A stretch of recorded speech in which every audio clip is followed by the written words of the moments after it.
Hai guys, terima kasih sudah klik video ini.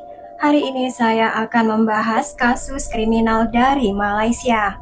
So, ditekan tombol like dan subscribe, bantu channel ini untuk berkembang. Bayangkan menjadi anak berusia 16 tahun dengan seluruh hidup di depan Anda. Anda cerdas, baik dan cantik, dan bekerja paruh waktu sebagai tenaga penjualan untuk membantu keluarga. Tetapi pada suatu malam yang menentukan, tanggal 11 September 2008 di kota Kulai Johor, Malaysia, 4 pemuda yang memeras keluarga Lai Yingxin untuk uang bernilai 60.000 ringgit senilai 222 juta rupiah. Kasus ini dikenal sebagai kasus Kulai School Beauty Hostage Murder, menjadi salah satu kasus paling terkenal di Malaysia. Lai Yingxin lahir pada tanggal 16 April 1992. Dia adalah anak ketiga dari 4 bersaudara dari orang tua Lai Tensong dan Chia Si Peh. Dia memiliki 2 kakak dan seorang adik laki-laki dan besar di kota Kulai Johor. Lai mendaftar di Sekolah Menengah Kebangsaan Sultan Ibrahim, salah satu sekolah menengah atas terbaik di kota Kulai. Lai Yingxin adalah siswa yang menonjol. Dia tidak hanya dikagumi karena penampilannya, kebaikan dan kecerdasannya membuat dia benar-benar tidak dapat dilupakan. Lai memiliki reputasi sebagai siswa pekerja keras dan bermasa depan cerah. Lai unggul dalam studinya, secara konsisten dia mendapat peringkat di antara siswa terbaik. Lai berniat melanjutkan pendidikan di Taiwan dan setelah lulus akan menjadi pramugari. Lai adalah anggota aktif dari tim debat, memiliki pemikiran yang cepat. Lai juga mengabdikan waktunya untuk pengabdian masyarakat. Dia selalu mencari cara untuk menolong orang di sekitarnya. Teman sekelasnya mengingatnya sebagai seseorang yang positif dan hangat. Di luar jadwalnya yang padat, Lai mengambil pekerjaan paruh waktu sebagai pramuniaga di pusat perbelanjaan ketika Lai masih berusia 16 tahun untuk membantu orang tuanya dan adik-adiknya. Orang tua Lai keduanya adalah pekerja keras. Awalnya mereka menolak gagasan ini dan ingin Lai untuk fokus dengan pelajarannya. Namun, Lai gigih. Dia mengerti tanggung jawabnya untuk berbagi beban. Pengabdiannya kepada keluarganya ini membawanya ke malam yang menentukan tanggal 11 September 2008. Ketika Lai bersiap untuk berangkat kerja malam itu, tidak ada tanda-tanda sesuatu yang tidak biasa. Jalan-jalan di kota Kulai yang akrab dan ramai seperti biasanya. Pada malam itu, Lai Yingxin yang berusia 16 tahun hilang. Dia telah menyelesaikan shiftnya di mall, tetapi Lai tidak pernah sampai di rumahnya. Orang tuanya yang khawatir mencoba menelpon Lai berulang kali, namun panggilan telepon mereka tidak dijawab, pesan tidak dibaca, dan dibiarkan tanpa jawaban. Lai selalu memberitahu orang tuanya dan selalu berhubungan. Keesokan harinya, tanggal 12 September 2008, orang tua Lai menerima panggilan telepon dari orang tidak dikenal. Dia mengaku telah menculik Lai dan meminta uang tebusan 60.000 ringgit. Keluarga Lai menghubungi polisi dan menghubungi nomor telepon darurat dengan harapan membawa Lai pulang dengan selamat. Tim polisi melakukan pencarian intensif untuk mengikuti jejak Lai dan jejak yang ditinggalkan oleh para penculik. Sementara itu, keluarga Lai bergegas untuk mengumpulkan uang tebusan. Pada hari berikutnya, mereka berhasil mengumpulkan 33.000 ringgit. Pada pukul 3 pagi, tanggal 13 September, keluarga Lai menyerahkan uang tebusan itu kepada penculik. Dan saat itu polisi mulai melacak telepon yang digunakan oleh penculik. Polisi bekerja sama dengan perusahaan telekomunikasi untuk melacak asal panggilan dan memantau setiap aktivitas potensial yang terkait dengan tersangka. Para penculik membuat beberapa panggilan telepon dan melalui menara seluler, polisi dapat menentukan area umum tempat panggilan itu dibuat, membawa polisi ke distrik Kulai Jaya di Johor. Informan dan kontak lokal yang akrab dengan lingkungan sosial setempat memberikan petunjuk berharga yang membantu polisi mengidentifikasi tersangka potensial yang mungkin terlibat. Setelah tebusan dibayarkan, polisi memantau lokasi pertukaran meskipun awalnya tersangka menghindari penangkapan. Namun, pada akhirnya tanggal 15 September 2008, polisi berhasil menangkap 7 pemuda antara pukul 6.15 dan 7 pagi.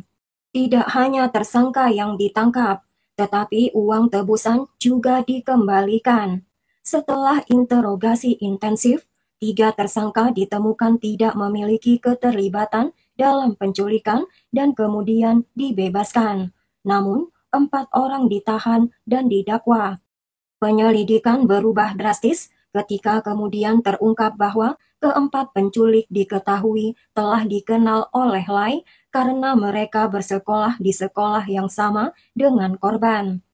Keempat tersangka, Wong Sun Heng 16 tahun, Teh Kim Hong berusia 22 tahun, Leong Sun Long berusia 17 tahun, dan Wong Kah Wai berusia 16 tahun, mengakui kesalahan mereka tanpa ragu-ragu.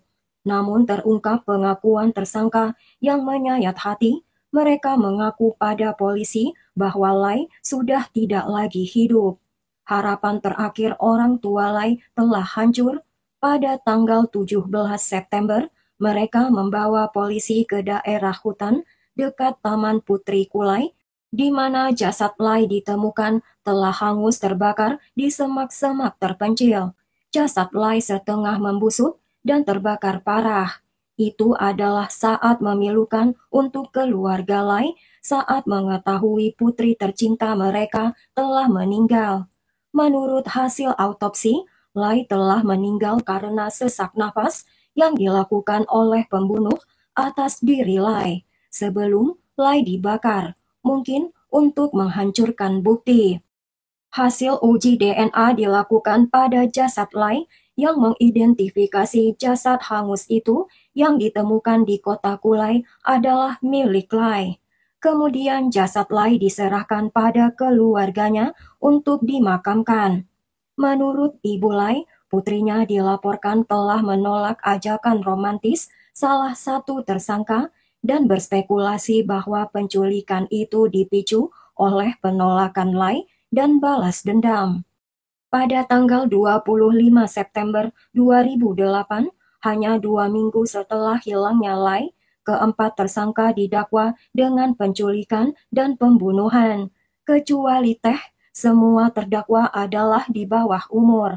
Menurut Undang-Undang Malaysia, tersangka di bawah umur dengan tuduhan membunuh tidak bisa dikenakan hukuman mati, tetapi dipenjara seumur hidup. Keempat tersangka diadili di Pengadilan Tinggi Johor. Menurut jaksa penuntut, keempat tersangka menculik Lai pada jam 10 malam tanggal 11 September 2008 setelah Lai meninggalkan pekerjaan pramuniaganya.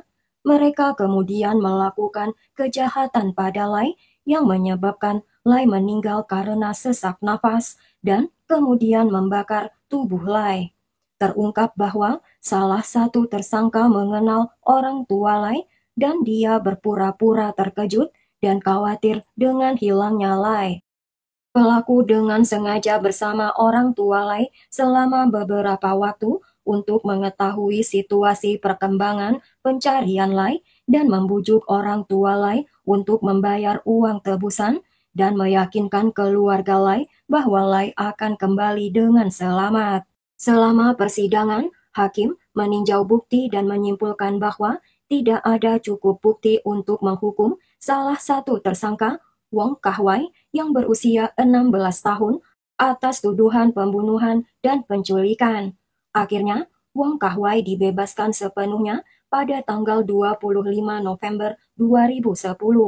Ketiga tersangka lainnya berarti ada cukup bukti untuk melanjutkan pengadilan. Pada tanggal 21 Februari 2011, hakim menghukum tiga terdakwa yang tersisa, Tae Kim Hong, Wong Sun Heng, Leong Sun Long, pada kedua tuduhan. Hakim menekankan pada beratnya pelanggaran terhadap Lai dan kurangnya belas kasihan pelaku yang mengganggu. Hakim memutuskan hukuman maksimum. Vonis dijatuhkan pada tanggal 31 Maret 2011 karena usia mereka pada saat kejahatan terjadi. Leong Sun Long dan Wong Sun Hang dibebaskan dari hukuman mati. Sebagai gantinya, mereka dijatuhi hukuman penjara tanpa batas waktu atas kebijakan Sultan Johor. Tetapi Tae Kim Hong yang berusia 22 tahun saat kejahatan terjadi dijatuhi hukuman mati dengan digantung. Tae Kim Hong mengajukan banding kepada pengadilan yang lebih tinggi untuk menentang hukuman berat yang dijatuhkan padanya. Tae Kim Hong mengatakan bahwa mobil Tae Kim Hong telah dipinjamkan pada temannya dan temannya itu telah membawa mobilnya bersama teman wanitanya. Temannya telah memulangkan mobil itu pada Tae Kim Hong di salon rambut tempat Tae bekerja sebagai penata rambut. Setelah menerima mobil itu, Tae menemukan ponsel Lai di dalam mobil Tae Kim Hong, namun Tae tidak curiga. Tae mengaku bahwa polisi telah memaksanya mengaku dengan menyiksa secara fisik dengan alat kejut dan mencelupkan kepalanya ke dalam baskom air. Tae menyangkal bahwa dia telah mendalangi pembunuhan Lai. Leong dan Wong juga menyangkal telah berniat menghabisi Lai. Mereka mencoba memperkecil peran mereka dalam tindakan kriminal tersebut. Namun, pada tanggal 8 Mei 2013 dan tanggal 19 Oktober 2015, keduanya adalah Pengadilan Banding dan Pengadilan Federal Malaysia mengajukan banding atas putusan awal dan menolak banding Tae Kim Hong. Akhirnya Tae Kim Hong menantikan eksekusi matinya di tiang gantung. Hukuman awal tahun 2011 tampaknya mengakhiri kasus pembunuhan Lai Yingxin yang mengerikan. Namun rasa lega ini hanya berumur pendek. Negara menghapus hukuman mati dan memperkenalkan berbagai pilihan hukuman untuk kasus pembunuhan, termasuk 30 tahun hingga 40 tahun penjara.